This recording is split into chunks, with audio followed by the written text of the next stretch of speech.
And what is going on, everybody? Welcome back to another episode of the Designated Players, an MLS podcast. This week, MLS news focuses on some rule changes that may or may not have happened or will happen, academy systems being built, and foreign leagues playing games in the United States. We'll start with a conversation about MLS's proposed, though not passed, icon player rule. Will we see it in the near future? Then, a chat about MLS's newest side in San Diego FC, creating an MLS Academy system free of charge, including a school system for grades 6 through 12, one of the first that goes that deep in league history. And finally, our Twitter take of the day. Rumors on the street are that there are leagues like La Liga and the Prem that want to play some games overseas in the United States, or the United States wants those leagues to play over here. What are the impacts of that, and how can it benefit or hurt MLS and the soccer leagues in the United States as general? All that and more on this week's MLS news. Big Cone in The basement. blink twice if you are of free will. And how you doing today? I'm doing great. I just watched our Knicks win game one in the series, so I am doing fantastic right now. I won't hold any connection to the Knicks. I don't watch them enough to You could claim it. It's the one team that all four of us are a fan of. You gotta support them. see. That's the thing. Like I don't like basketball enough to do it. I'm gonna be honest with you. That's what it is. I can't get I get it. I get it. That's kind of how I feel about hockey. See, I like hockey way more than basketball. But if we're talking about teams that are really important, big up the The Mets. Mets. What a Yes. comeback. 0-5 to one of the hottest teams in the league. Never count us out. Although we just did lose Alvarez. Yeah, for what, 15? I think it's 15, right? He'll be all right. He has to get surgery. Oh, I thought they were gonna put him at 15 for a strain. That's I think I saw that notification and then we were talking about it and I saw a notification pop up that he has to get surgery. We are way off topic already. listen, The fans are definitely listen. not interested in hearing about the Mets. Whoever isn't interested about listening to the Mets probably shouldn't be This listening. is a Mets podcast now. I'll get to my vein. My buddy actually wanted us to start a Mets pod one day, and I was like, no shot. I can't. It'd be But fun though. anyway, It'd be fun. it would be one day. Maybe the squad pod will dive into the Mets Oh more God. frequently. Listen, we gotta get into some of these topics here. But before we do that, of course, we got to go scarf of the week. What did you grab? I grabbed one that makes 0 sense. I was off on our topics and our episodes that we were recording, so I brought a Columbus scarf for all of the Columbus that we're definitely going to talk about this episode. You could definitely rope it in if you tried. My other scarf I think would rope in a little bit better, but I think I have a better connection for the next episode, so I don't want to double up and use the Got same it. scarf twice in a row. All right. Well, for me, we're talking about other leagues playing here, specifically big name Spanish league teams. So I thought big that up. was a Fulham scarf for a second. I was It like, was, you did right? not just call Fulham a big league Spanish team. Oh, big up the Madrid. I thought so. I've got this scarf twice. This is one of my doubles. The other one is over there somewhere. But I also have it with a blue outline, which is very like it's very third kit of them, right? They're blue, they're weird like white and blue third kit that they had. Mhm. Um, and I was gonna get that, but I thought that was the one I had double of. So I was like, oh, I won't take it off the wall, just grab it off the extra pile. And it was not. So Listen, this is a Leo Messi league. We do not support Real Madrid. listen. If I can make other people cry just a little bit with my scarf choice, I will do that. And the Barca fans who are definitely going to be around here in the next year and a half after King Messi leaves, they can cry. Yeah, they're definitely listening to this podcast. All right, let's go ahead and jump then into topic one. And again, we're going to save the big chat for last, okay? So right now, MLS has proposed but not accepted this icon rule. So last week, our king, Tommy Scoops, and his team at The Athletic broke some news that MLS's roster rules were going to change, like confirmed, assured. And we covered that in last week's episode, so make sure you go check that out if you haven't. But there were some that were talked about but not passed and may still be on the table, and one of those being what is labeled the icon rule. So essentially what this rule would do is it would allow MLS teams to re-sign players that are 33 years old or older, who has played more than 4 years at the club, to a DP level contract, anything that they want, but only at a $200,000 cap hit. So with that information, Connor, I want to ask you your thoughts on the rule that was proposed. So I'm not normally on the side of the MLS haters, but in this case, I think I am. I just don't understand why we need to implement a rule for this and make things more complicated when I agree with the anti-MLS crowd and that the goal should be to make roster rules less complicated and less restricted. And I feel like implementing a rule like this, not only is it making things more complicated, it's adding a new rule that like people have to try to figure out, follow along with. But I feel like it's encouraging the wrong type of signings. Like the league has been moving in the direction of developing talent that's young and selling it on for profit. And adding this in is only encouraging teams to buy players that are more along the lines of like an aging Nico Ladero who's, kind of waning down on his career. I saw people calling it the Carlos Vela rule, probably because he'll be a target of this as well. And the article mentioned like I think it was the Athletic article on this, but it mentioned, I don't know if it was a quote from somebody or if it was just the author adding this in there, but they talked about, the league should be looking to get more signings like Cucho Hernandez and not signings like Carlos Vela and Nico Ladero. And I wholeheartedly agree with that statement. I think adding the one-off veteran for the little bit of spark plug off the bench and whatnot and getting the occasional game, I don't think that's a problem. I just don't think we need to implement a rule to encourage teams to want to do that in order to get like a cheap salary cap win there.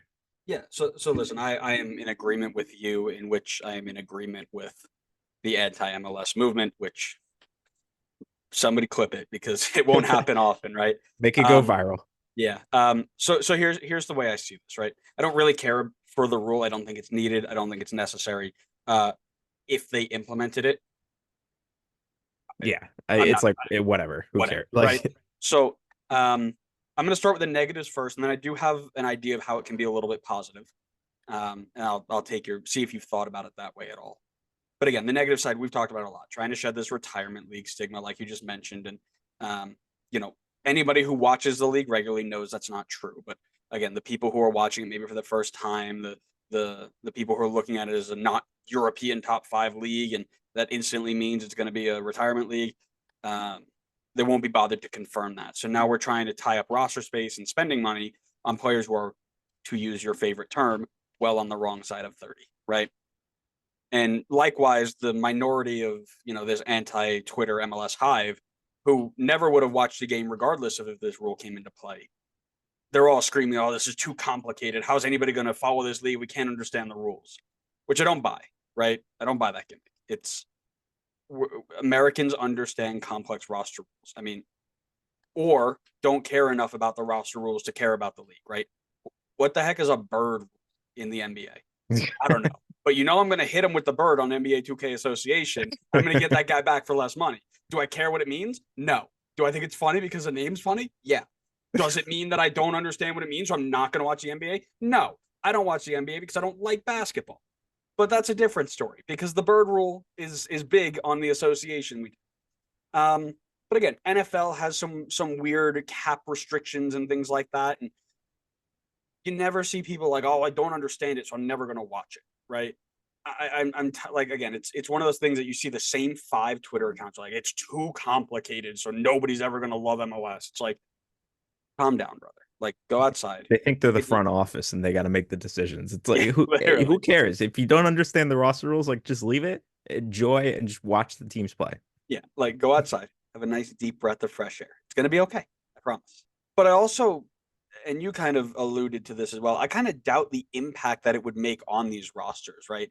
Like, it's definitely a nostalgia signing. You think about these players who are in the twilight and trying to hold, end their career at the club. They start at whatever, right? Player, and I used Nico Ladero, you brought him up as an example. Like, super decreased impact last year in the same number of minutes. To bring him back for that nostalgia's sake, and not saying that it definitely would have happened, but just an example, it would have handicapped Seattle even more, who are struggling in the Western Conference right now, to have that sort of money tied up in a player who won't be contributing to you. Now, again, is Nico Ladero a one-off? Maybe. He's not really doing brilliant things at Orlando, but then again, nobody is. It's like and you mentioned it, and the article mentioned it. When we're talking about the players we want to sign, we're not looking to bring in players for nostalgia purposes anymore. This isn't MLS 2.0. We're looking for impact players, the Cucho Hernandez's, the Jonathan Rodriguez's, as I'm looking over here, the João Klaus as I'm looking at the St. Louis SKC game, the, Eric Tommy, right? Those sorts of signings are super big for this league. Do we really need to put money into holding on to players that are either not going to contribute or are only going to be there for nostalgia's sake? I don't think so. Now, here's the deal. There is somebody, through the Twitter sphere has made some decent arguments in favor of this, where it's not the worst thing in the world. Again, it's not needed, but it's not the worst thing in the world, where it could be a really good way to hold on to a fan favorite player and continue that interest in the team, right?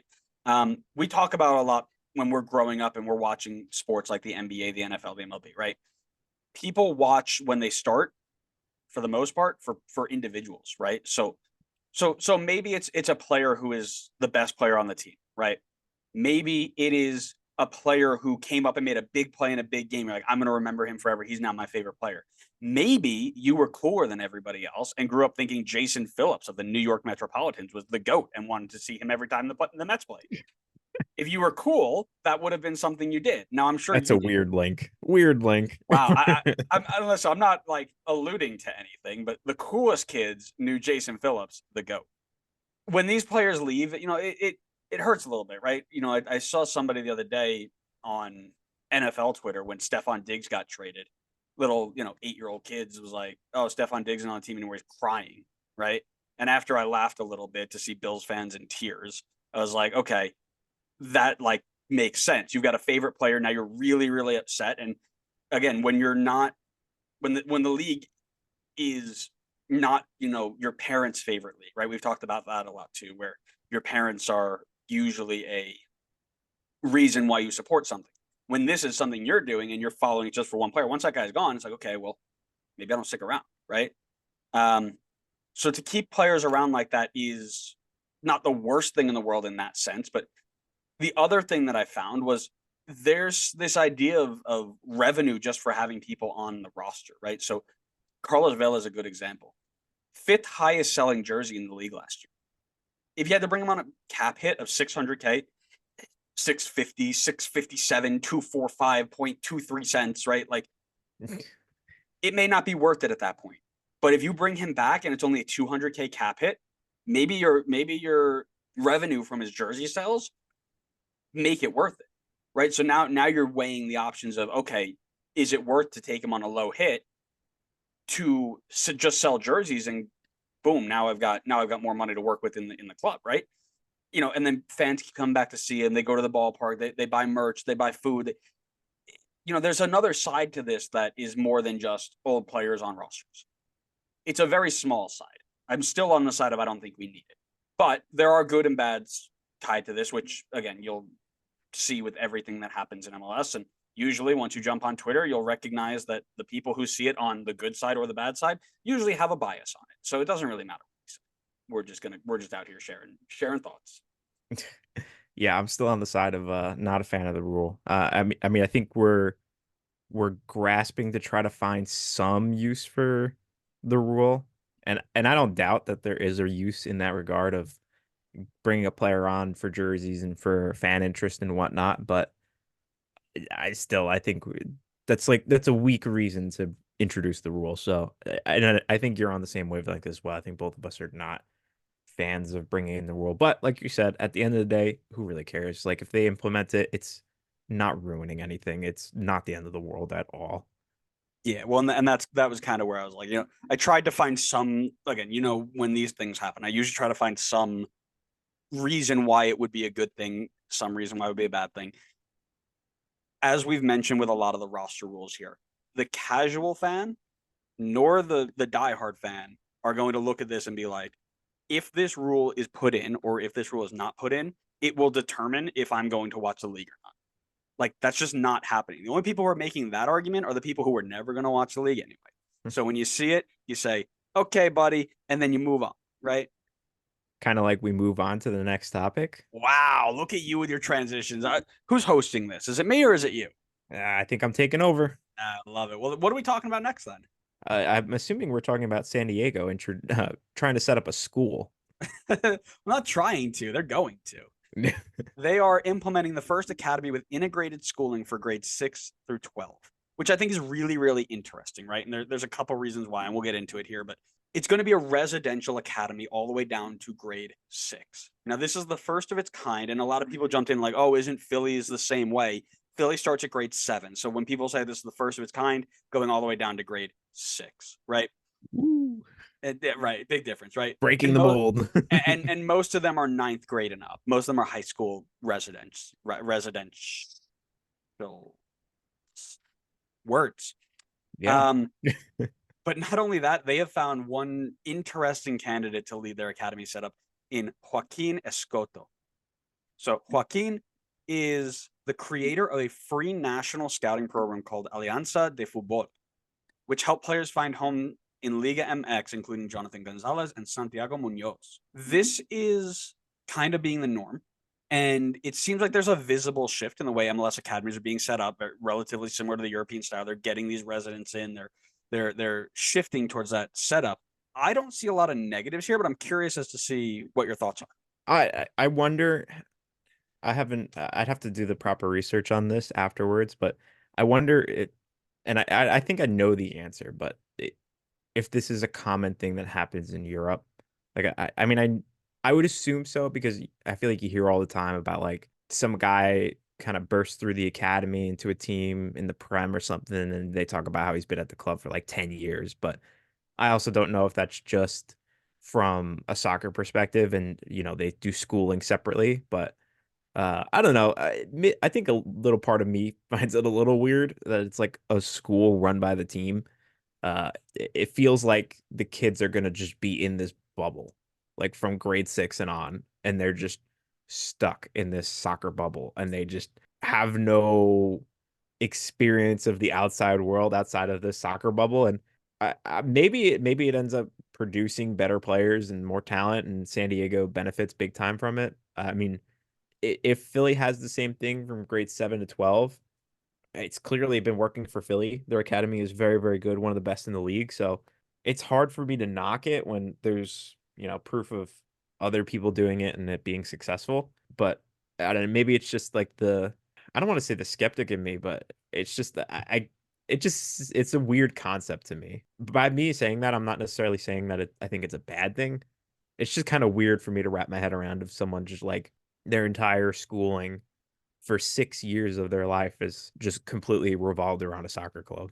I understand that. And I think it's a very foreign idea, right? Like, it's very European, which is why it feels kind of weird, right? Because we've grown up in, the public school system where we get to see our friends and they all do different things. Some of them are artists, some of them are musicians, some of them are athletes, some of them are nerds, some of them are Connor.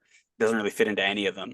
But everybody had a little niche, right? And they were unique in that sense, where I think you're right. When you get into a school that is strictly about football, the only interest you share is football, right? And that is an interesting way to raise an individual.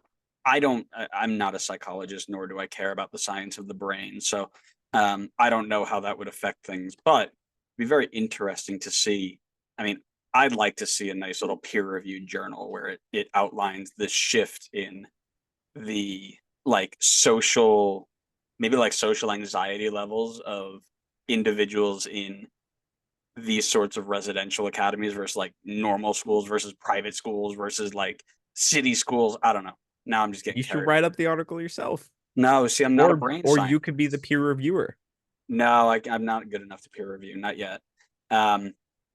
Here's why I'm really excited about this, right? And it's not really for the academy itself. Great, right? Everybody's got a good academy now. they've got somebody cool to lead it. That's awesome, right? It's free to join, which is kind of getting the norm. Fairly certain it's the norm now. Great, awesome, right? But what's most interesting to me is how this is going to change the game for MLS academies across the country, right?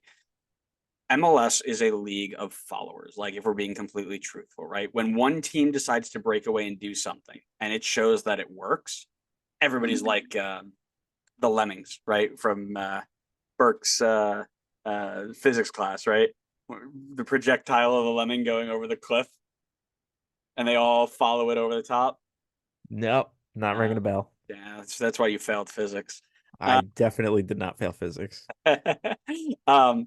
Right, but everybody's gonna follow, right? And I think this will be no different. If this academy, in line now with Philly's, as we mentioned, the residential setup and going a bit younger, in line with those sorts of resident setups, if it begins to produce a tons of top end talent, or at the very least is being received really well, like just in a PR standpoint, which trust me, San Diego desperately needs after some of the things that they've gone through, right and wrong, right? And we haven't really dove into that, but MLS teams are going to jump all over it. And they're going to be like, yeah, we're going to take this nice press. We're going to take all of this and produce good players. And, and it stems not only from putting teams from the residence to the first team, right? Not every kid makes it out of the residency. Like we know that. But if those players then go from residency to USL, residency to D1 scholarship, right? That again gives a good press, like, oh, what they're doing here is working, because everybody loves a good D1 scholarship, sports scholarship. Trust me. Try to recruit kids all the time, and they're like, oh, well, do you give academic or athletic money? Like, no, you have a brain, use it. But all of that stuff is going to be good, and people are going to try and follow that. So the only question I really have with it is this hire of Escoto, his former academy, and it's his own admission. Like in his press release, he says he's like, we never really developed players in the academy. We just brought them all in to a tournament and helped place them places. So I think there probably needs to be another hire in the pipeline to develop their coaching philosophies and the education pathways and the development pathways and all these things that are required for player development and player growth to ensure that this is a good hire. But clearly he's got the connections to make it work. But like you mentioned, it'd be really nice to make sure that you're not just picking up the best 13 and 14-year-olds in the San Diego area or whatever your 75-mile radius is, and just moving them to different schools and then not having anything to develop them, right? But no, overall, I'm excited for this, and not just for the club itself, but also for the way that academies are going to change in the country. Because, again, if you can get this, to work in MLS, well, now maybe the top USL teams are going to start thinking about doing this, right? And if the top USL teams are going to start thinking about doing this, then maybe the bottom USL teams see, oh, there's a pathway to do this and create money and grow our team and be more stable. It's good for the game overall, right? And we have to start putting this in now, because we get called out by a few people saying, you never defend USL. You're only defending MLS. Well, here you go, guys. We're gonna tell you why it's good for your league too. Whatever. Mute's a great tool. If I can unclick the mute button. No, I think it's a good point to mention that it'll hopefully put the pressure on other teams to, even if they're not doing it in the same system, invest in their academy, because that's the direction the league is moving, and it's the direction I think the league should continue to move. So I agree with you. I'm on board with it. I think it's a good idea. I think hopefully it drives more teams in however many leagues, USL, MLS, wherever, to invest more in their academies. And I think it's just maybe like the public school in me that finds it a bit weird, but it's probably a more normal thing than I'm giving it credit for. Connor, you know what I miss most about going to games in real life? What's that, Andrew? Taking home that real ticket stub at the end of the day. Everything's all electronic these days, and we've lost the ability to collect those memories. I couldn't agree more. I love having the physical keepsakes from games, and I wish they didn't do away with these. Well, lucky for you, today's sponsor, StubForge, can help you fill that void. StubForge is a custom ticket company that helps you bring memories to life in the form of real, physical, customizable ticket stubs. With 7 different styles to choose from, you can create a custom ticket for any event your heart desires. from events you have attended in the past to dream matchups like RBNY winning this year's MLS Cup. Well, I wouldn't go that far. Not only can you bring your memories to life, it is also a great way to make unique and fun invitations to parties, weddings, events, and so much more to make them feel like VIPs to the biggest occasions in your life. These tickets look and feel like the real thing, printed on the same stock Ticketmaster uses and with actual ticket printers so that you can be sure the quality will be just as good as what you'd get at the gate. Not to mention how easy it is to design. Just go online to stubforge.com and start creating right away. The amount of customization you can add to these tickets is unreal. From venues, addresses, show and print times, seat location, prices, and so much more. You can make the ticket exactly as you dreamed it would be, all with just a few clicks. Man, when we take our designated player tour of all the stadiums in the league, we're going to have to get some of these to commemorate each and every match. 100%. If you want to create your own tickets, head over to stubforge.com. That's STUBFORGE.com and start designing today. All right, so let's then move on to the big one. You know, we talk about it. We've got 2 MLS news points and a Twitter sphere chat, right? And this one kind of ties into both of them. This is like 2.5 with a Twitter thing. So a few weeks ago, FIFA was removed as a defendant in a case which barred overseas leagues from playing their games in America, essentially opening the doors for leagues like La Liga and the Prem to do as the NFL does in their regular season and play games in other countries. Now, Don Garber has come back in to push back against this idea, trying to keep those games for summer friendlies only, and currently we're in a waiting game.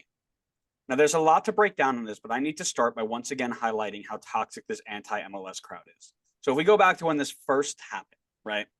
The first news of this thing dropped. Everybody on Twitter who was against it was up in arms because it's the worst case scenario for the game. It takes away from the fans' ability to see their team play live, and it breaks the sporting merit pyramid, blah, blah, blah, blah, blah, right? Never once mentioned MLS. The second Don Garber steps in and gets involved, the narrative switched to, well, yeah, Don Garber is like saying the right things and defending us, but it's clearly because he only cares about MLS's position and MLS's money and not anybody else's. So we can't take anything he has to say from heart. And it goes down this whole rabbit hole of why Don Garber defending them is bad and being on their side is bad. Like, my nerds, have a day off. This is one of the most powerful people in the country when it comes to soccer and soccer influence. And he is out here standing up in defense of a take you made just a week ago, saying that you don't want this to happen. And you're going to spend your time complaining about it because you want to push an anti-MLS agenda? Go outside.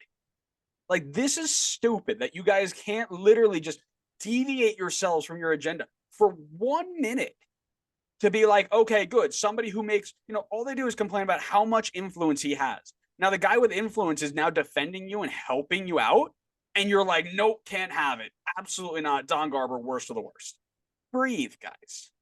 Just breathe. Can you remind me again what Garber said? So Don Garber basically came out and was like, we don't want to do this because we're going to have to move schedules around. It's going to take away from interest in soccer here. It's going to, cause a whole bunch of issues, whatever, right? I don't know exactly what he said, but he came out against it. He's like, we don't want this to happen. And instead of being like, awesome, everybody on US soccer is on the same side here. Nobody wants them to come in.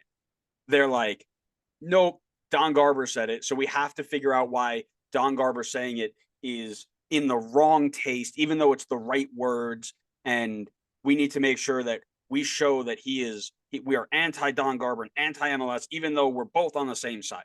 Like, just stay on your stance. You don't need to spread it this wide and attack. Like, I'm really glad this week I had a lot of work on my thesis because I didn't spend a lot of time on Twitter. It made my life really, really good. But unfortunately, I did come across that and I had to get it out. I could tell it's been eating you up.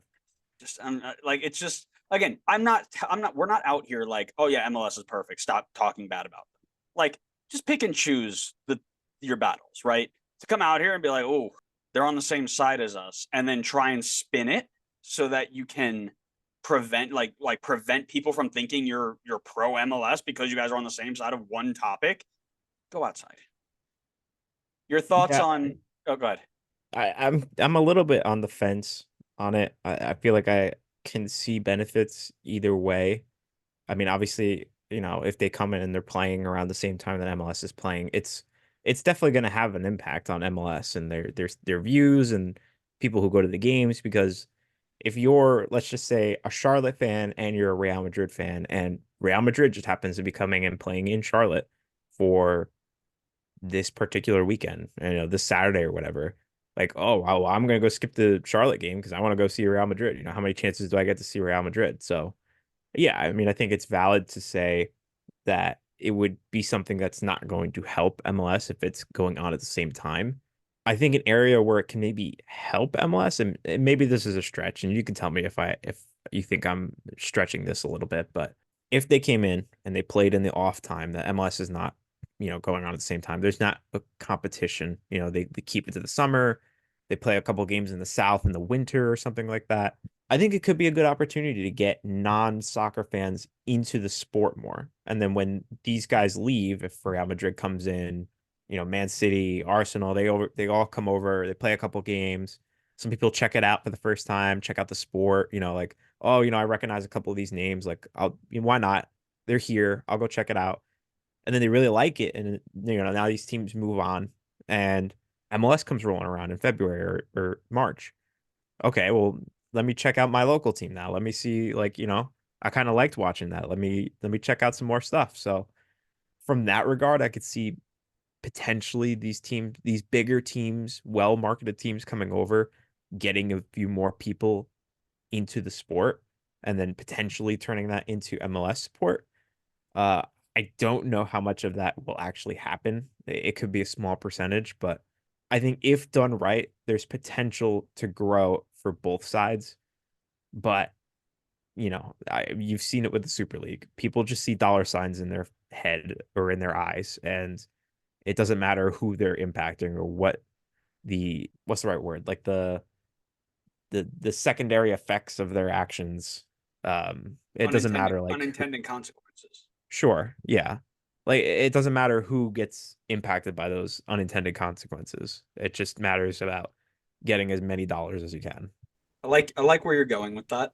I have similar feelings with different rationale. So let's talk about it. The first things first, I think it's really funny because you got, again, the same five people on Twitter, Tack Manager, 343, World Soccer Talk. They're all out here like, oh my God, this would be great. And it's for one of two reasons. One, it's going to kill MLS. And that's what we want to see.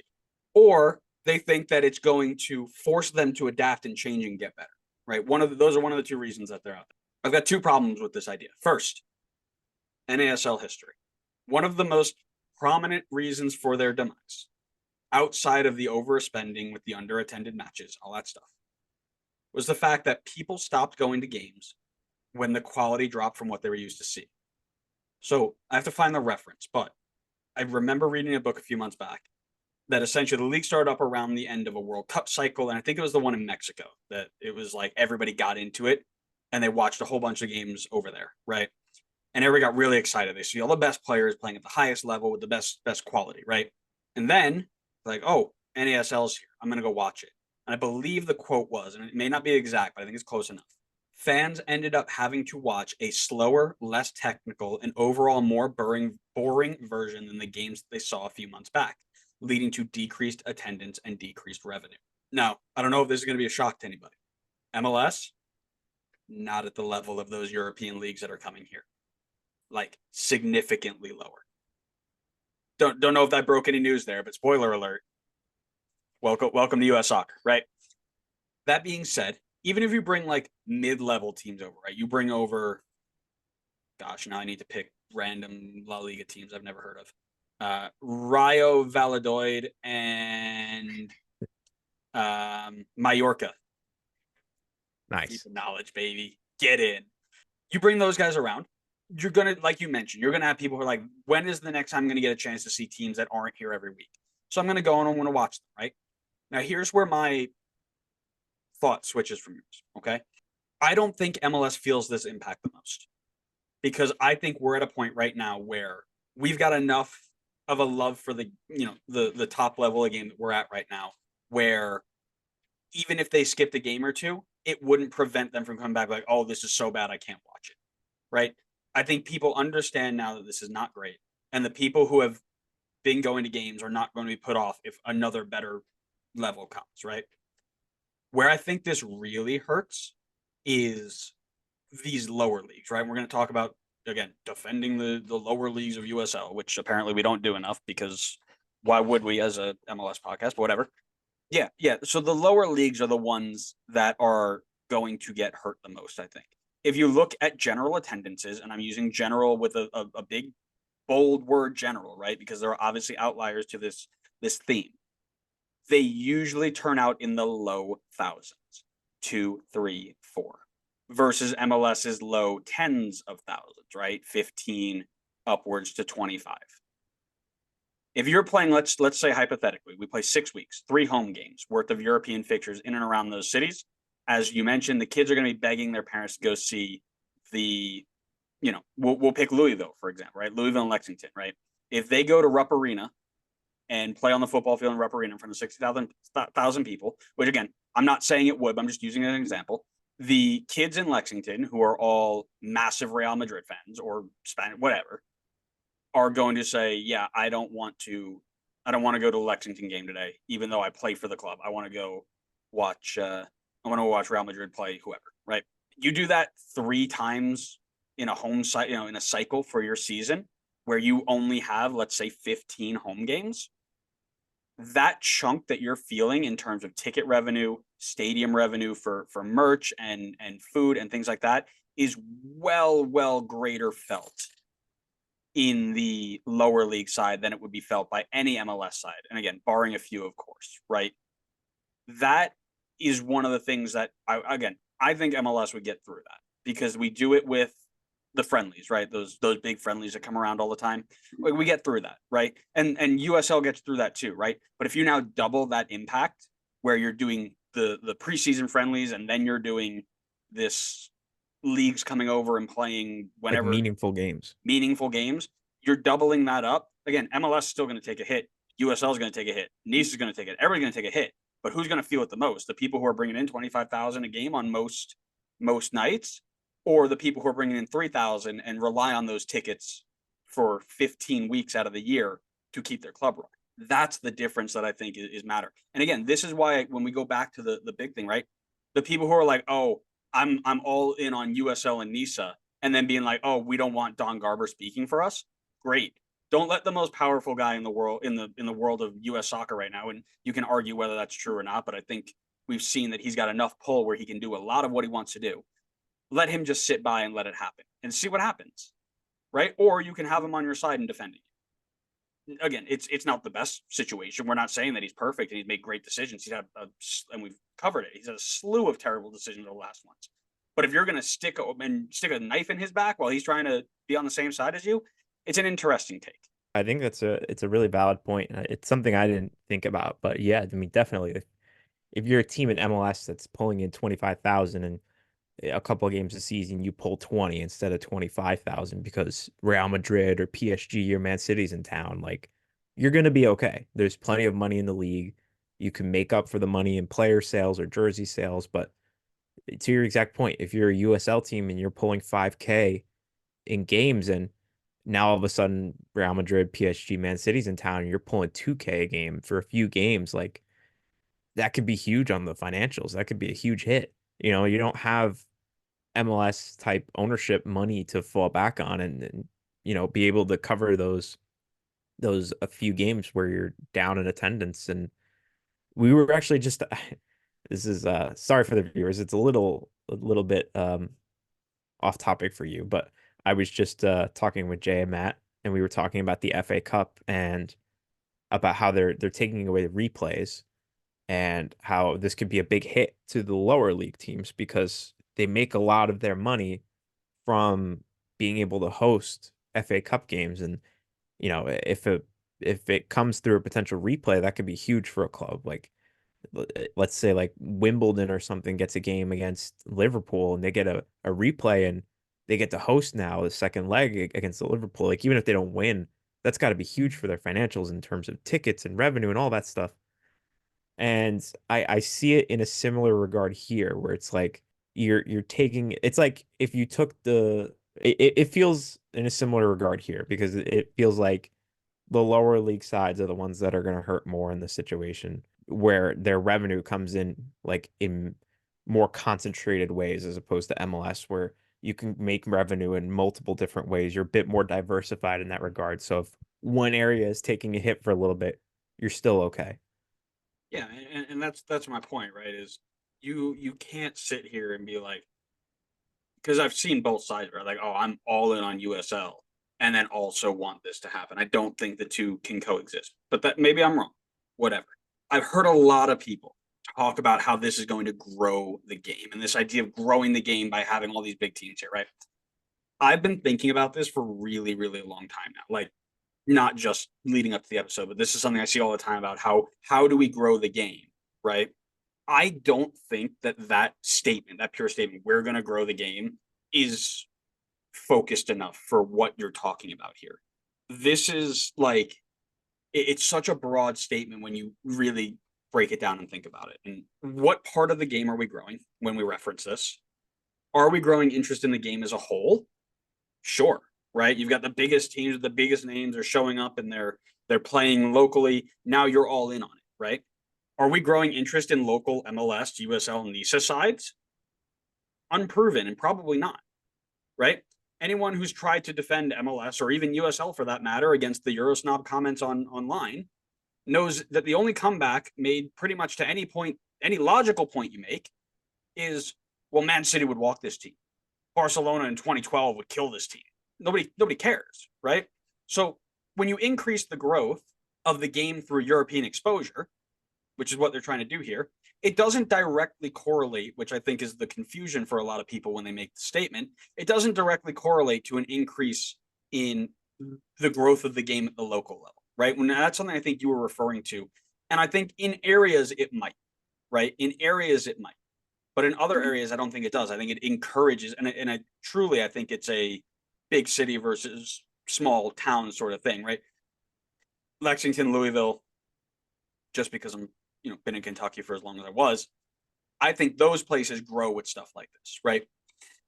Oh man, I got to see this awesome atmosphere with a big European game for the first time. I can't wait to go watch soccer forever now. And regardless of it, now you can connect to fans and players. And again, now you found yourself a European team and whatever, right? Places like New York City, Long Island, Chicago, I mean, like these bigger cities, that I think is where you have the opposite effect, where these people are like, oh, the only thing I'm going to care about is La Liga, the Prem, League MX, and I don't care about our local team, even though I've got two of them within 10-minute train ride because they're not as good. And that's kind of where you see that, to me, that little shift in focus. So, like I said, I it's a very broad statement: grow the game, right? And how are we doing that? If we're going to grow the game through that, I don't know if that's necessarily going to be super successful. So that's my kind of issue on that one too.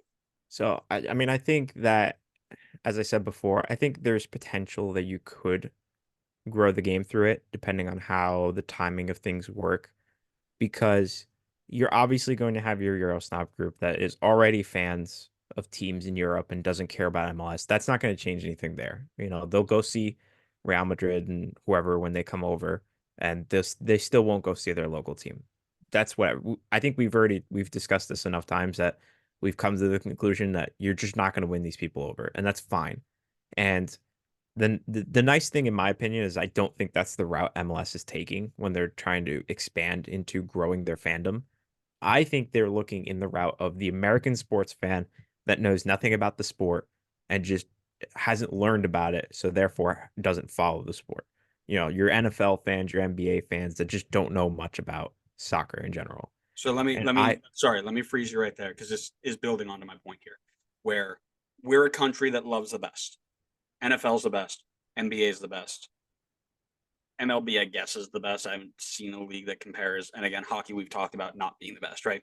So now, if you're looking to hit that demographic, and that is the one that you want to say this is what we're going to grow our league with, if we then bring the best league with the best players over, and they start watching that, how likely are they to come back and be true followers of your league?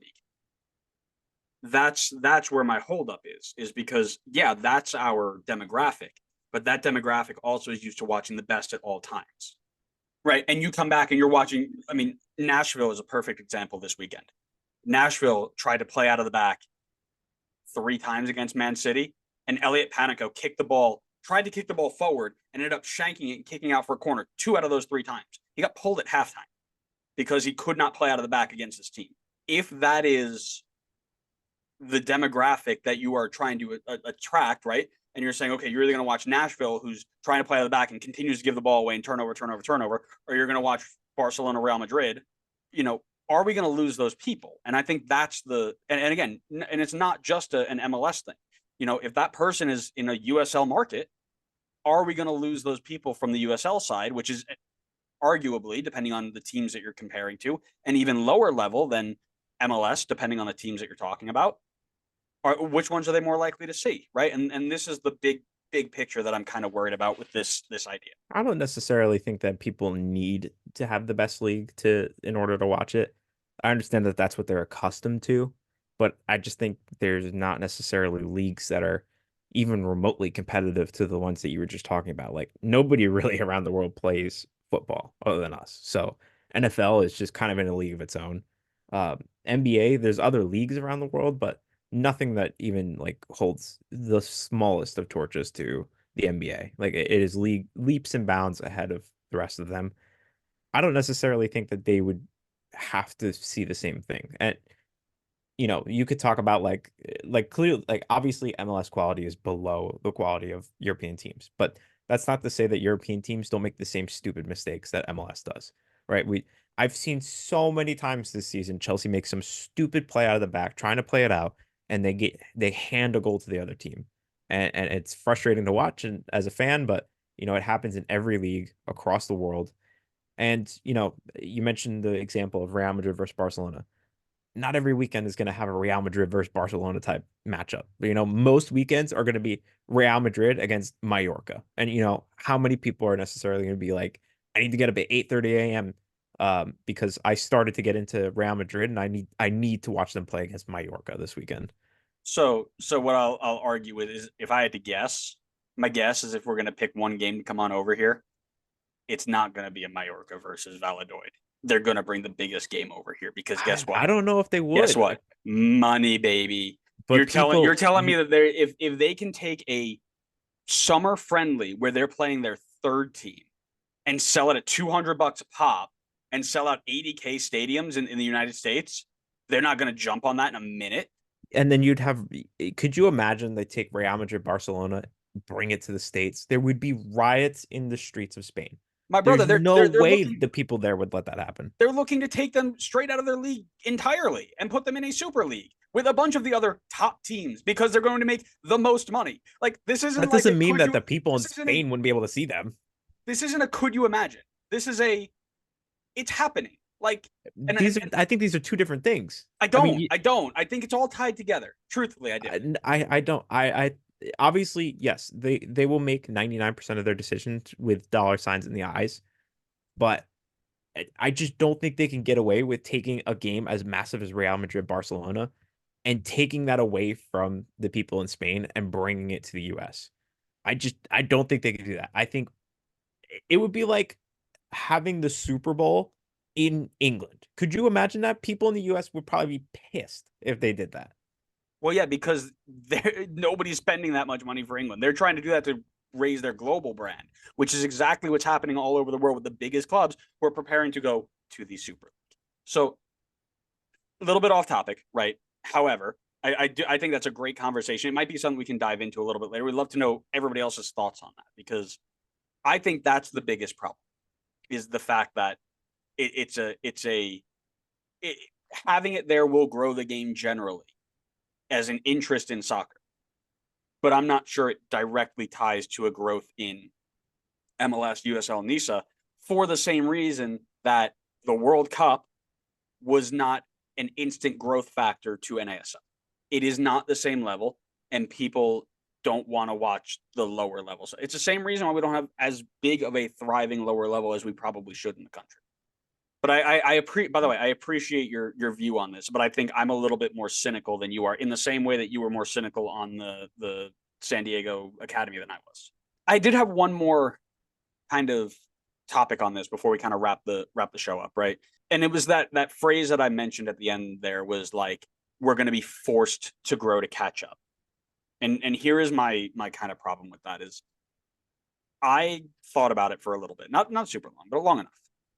I could not think of a single logical way on this wonderful planet Earth that can safely and intelligently get us to a level of exposure that Europe has without incurring extreme risk of being NASL 2.0, right? This idea that, oh, the fans are going to go to European games over there, so we just have to model their system and catch up, take away the salary caps, put pro rel in, and just do it.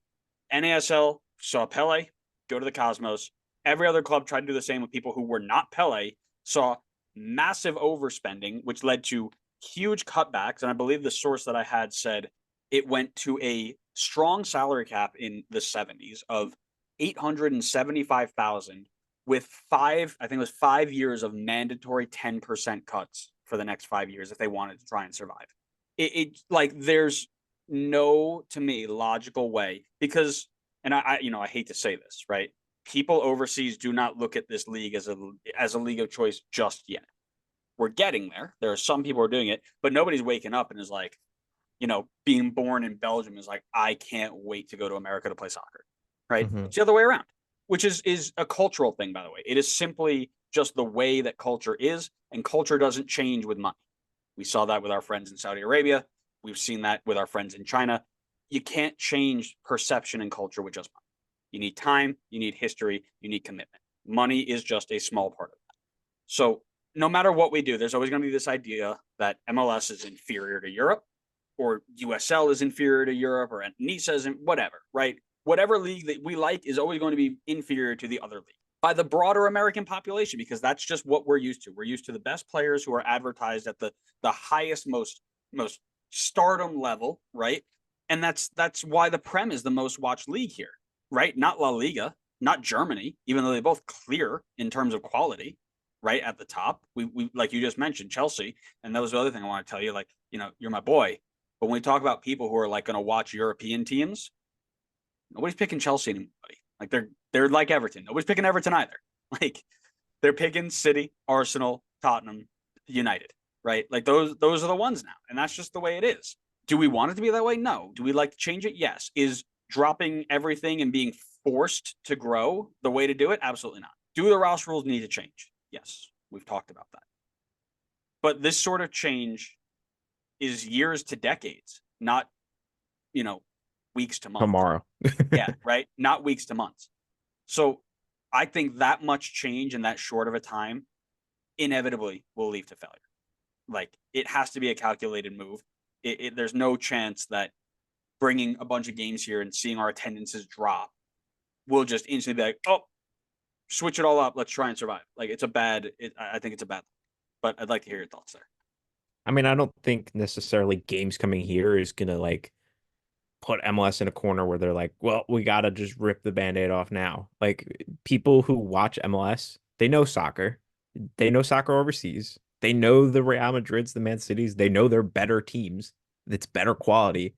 I don't think just because they bring it over here and you see it in person live, now all of a sudden you're like, I can't watch MLS anymore. Like, this is a revelation. I saw Erling Haaland play live, and I just can't watch players like João Klaus anymore. Like, that's it. Until they rip the roster rules off and I see Erling Haaland playing MLS, I can't follow the league anymore. Like, they'll be fine. They're not going to be forced to make any of these changes. I think, the professionals that are hired to do this are doing the research they need to do in order to back up the way that they think this league should be put forward in terms of development. And considering the league has developed very, very well over the last few years, I have no reason to go against the way that they see the development of this league. So I think the league is fine. They're not going to be forced into any changes just because some of the bigger European teams come over and play a couple games here.